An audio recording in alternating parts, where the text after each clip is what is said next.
In the summer of 1816, the sky itself seemed to betray humanity. Across Europe and North America, snow fell in June, frost killed crops in July, and endless rain turned fields into swamps of rotting grain.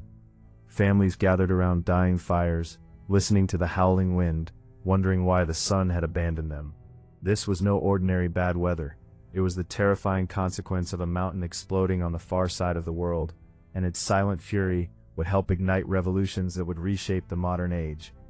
The mountain was Tambora, and its 1815 eruption remains one of the most powerful in recorded history. What few understood at the time was that natural disasters do not merely destroy, they fracture societies already under pressure, turning hardship into rage and desperation into political upheaval.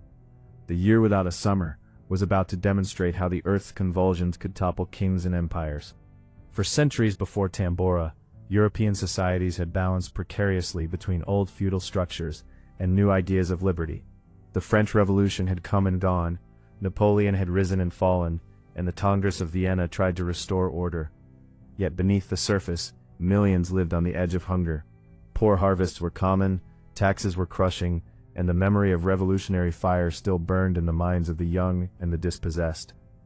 In rural villages, peasants worked from dawn until dusk, their hands calloused, their children thin. In growing cities, workers crowded into damp rooms, coughing through coal smoke, dreaming of better days that never arrived. Daily life carried a quiet tension, the smell of baking bread that fewer could afford, the distant church bells marking hours of labor, the anxious glances at the sky each planting season. This was a world where nature and politics were already intertwined, waiting for a spark. The first warnings came not as earthquakes or thunder, but as strange atmospheric phenomena. In April 1815, on the island of Sumbawa in the Dutch East Indies, Mount Tambora roared to life with apocalyptic force. The explosion was heard more than 1,000 miles away. Ash shot miles into the stratosphere, spreading a veil of sulfuric particles around the globe. At first, these changes seemed distant and mysterious. European newspapers carried exotic reports of a volcano in the tropics, but few connected it to their own cooling summers. Farmers noticed the sun appearing reddish and dim, as if viewed through smoked glass. Temperatures dropped, yet life continued in its familiar patterns, planting, harvesting, paying rents. No one yet understood that the disaster had already begun its long journey across oceans and seasons, carrying invisible consequences that would strike at the very foundations of society. As 1816 unfolded, the invisible became visible. Crops failed across the northern hemisphere. In Ireland and Germany, potatoes turned black in the ground. In Switzerland and France, wheat stalks stood short and withered. Food prices soared. Bread, the staple of the poor, became a luxury. In cities, markets that once bustled with abundance now saw desperate crowds fighting over meager supplies. The sound of hungry children crying replaced the normal chatter of daily commerce. Governments, still recovering from the Napoleonic Wars, faced a dilemma. Imported grain was expensive, and reserves were low. Some leaders distributed aid, but others clung to old policies of minimal intervention, believing markets would correct themselves. These decisions, made in elegant palaces far from the fields, would prove catastrophic. The pressure built slowly at first, like cracks forming in ice before the final break. By late 1816 and into 1817, instability spread like wildfire. Food riots erupted in towns across England, France, and the German states. Angry crowds stormed bakeries and granaries, their faces gaunt, their voices raw with fury. "We cannot eat promises," they shouted. In Switzerland, entire villages faced starvation, forcing mass migrations. The Rhine River froze in unusual patterns, disrupting trade. Disease followed hunger. Typhus and other fevers swept through weakened populations. What had begun as a climatic anomaly was now a social and political crisis. Existing grievances against aristocratic privilege and unresponsive monarchies gained new intensity. Revolutionary pamphlets circulated again in secret meetings. Intellectuals and radicals saw in the suffering proof that the old order was not only unjust, but incapable of protecting its people from nature's wrath. The system that once seemed eternal now appeared fragile and doomed.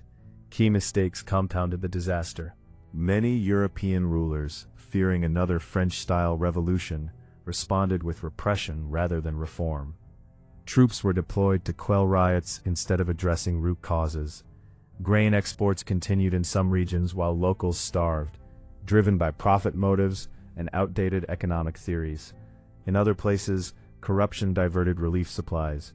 These choices alienated the middle classes as well as the poor. Merchants who could not conduct business, artisans facing bankruptcy, and intellectuals influenced by Enlightenment ideas began to align against the status quo. The natural disaster had exposed the incompetence and indifference of those in power. By 1818 and 1819, the stage was set. The Carlsbad decrees in the German states attempted to silence dissent, but they only fueled underground movements.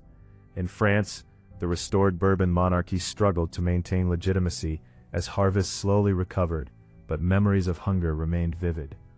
The moment the system began to truly fail came not in one dramatic explosion, but through cascading breakdowns. In 1820, revolutions erupted across southern Europe. In Spain, liberal forces demanded a constitution, inspired by the widespread suffering and governmental failures of previous years. Similar uprisings shook Portugal, Naples, and Greece. Though many were eventually suppressed, they planted seeds that would bloom decades later. The climate crisis had acted as an accelerator, pushing societies past the point of no return. People who had once accepted their lot now questioned the divine right of kings. The silence of empty granaries spoke louder than any philosopher. Families that buried children lost to famine carried a grief that turned into political conviction. The old world was cracking, and natural forces had delivered the decisive blow. The human consequences were profound and heartbreaking. Entire communities were displaced. Thousands died not directly from the eruption, but from its long shadow of hunger and disease. Social bonds frayed as neighbors competed for scarce resources. Trust in institutions collapsed. Women, often bearing the brunt of feeding families, became voices of quiet resistance in markets and churchyards. Children who survived carried the trauma into adulthood, shaping a generation skeptical of authority. In the countryside, abandoned farms stood as monuments to failure.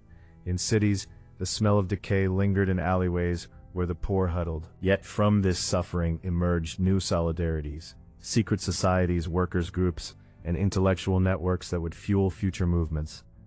The disaster revealed both humanity's vulnerability and its capacity for adaptation and rage. In the longer arc of history, the Tambora eruption and its revolutionary echoes demonstrated a recurring pattern.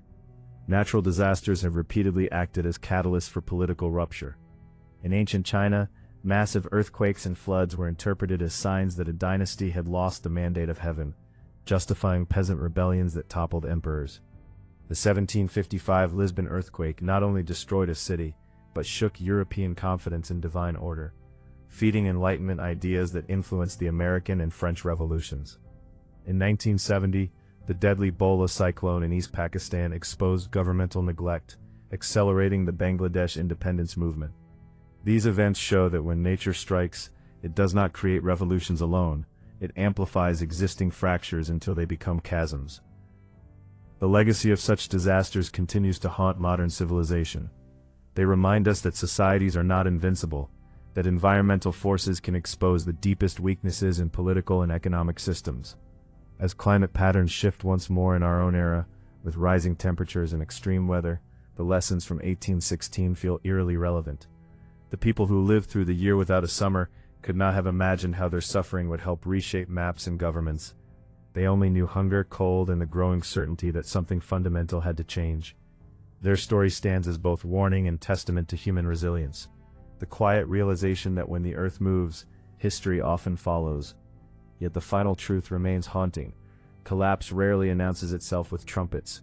It arrives in failed harvests, empty stomachs, and skies that refuse to clear. By the time the revolutions began, the mountain had long fallen silent. The real eruption had already happened inside human societies, triggered by forces beyond their control. We listen now to the wind and wonder if distant rumblings carry the same message for our own time. The cycle of disaster and transformation is as old as civilization itself, written not only in books, but in the very bones of the earth. And when the next great rupture comes, it may not begin with armies or manifestos, but with a sky that darkens and a harvest that never arrives.